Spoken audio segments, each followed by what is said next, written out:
They convicted Dwayne Lattimer of murdering Reva Cutler in 1994. Then, 9 years into his appeal, an investigator found the personnel file of the forensic expert who put him away, Dr. Arlen Voss, and discovered the state's own crime lab had fired him 6 years before he ever took the stand. So how does a decertified analyst spend a decade testifying in courtrooms that never checked? The official story was simple, and for 9 years it held. Voss testified that blood spatter on Lattimer's jacket matched a high-velocity impact pattern, the kind you get standing over a body, not passing one on a sidewalk. The jury heard expert witness, heard 20 years of experience, heard a man in a tie explain droplet geometry with a pointer and a diagram. 90 minutes of deliberation later, Lattimer had a life sentence. Voss went home. Nobody asked where home was.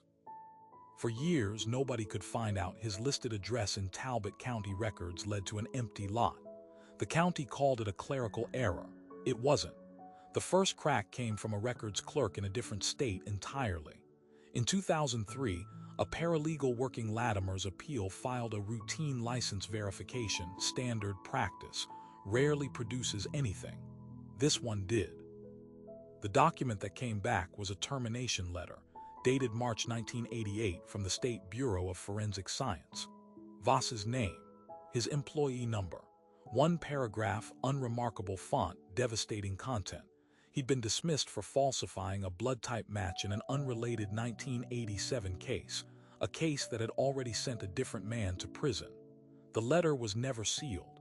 It was simply never asked for because nobody in Talbot County had a reason to look.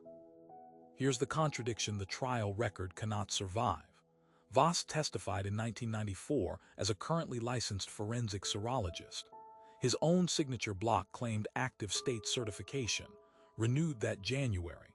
But the termination letter shows his license was revoked in 1988 and never reinstated, not lapsed, not pending, revoked.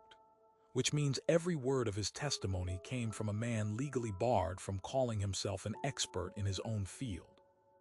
The jury was told to trust a badge that didn't exist anymore, and the pattern he described, the one that put Lattimer at the scene, was the same kind of pattern match reasoning that got him fired in the first place. Why did this take 9 years to surface?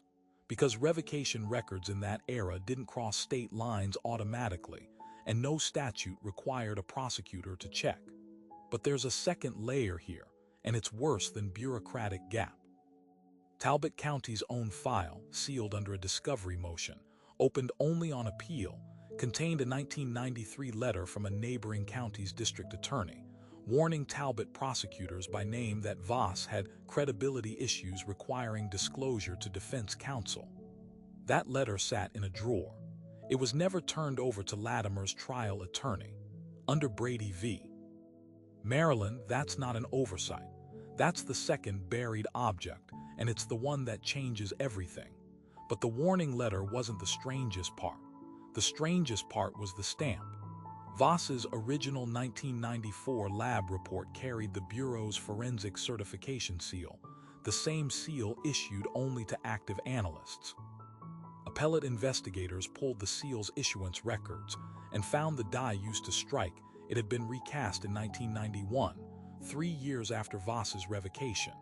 He couldn't have owned a legitimate one.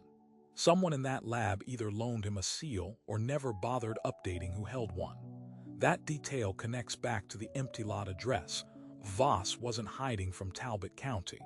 Talbot County had simply never looked, because looking would have ended his usefulness to them. What this means for the conviction is straightforward, and the state has spent 3 years arguing it isn't.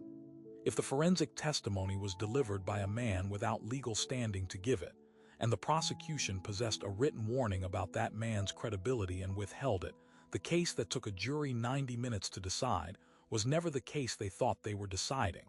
Lattimer's conviction remains, pending a fourth appellate ruling. Voss, now in his 70s, has given no statement. The Talbot County DA's office that tried the case in 1994 no longer employs anyone who worked it. What nobody has explained, not the lab, not the county, not Voss himself, is who recast that seal and why. The die wasn't lost. It was remade. Someone decided in 1991 that Arlen Voss needed to keep testifying like nothing had happened. That decision doesn't appear in any file anyone has found yet.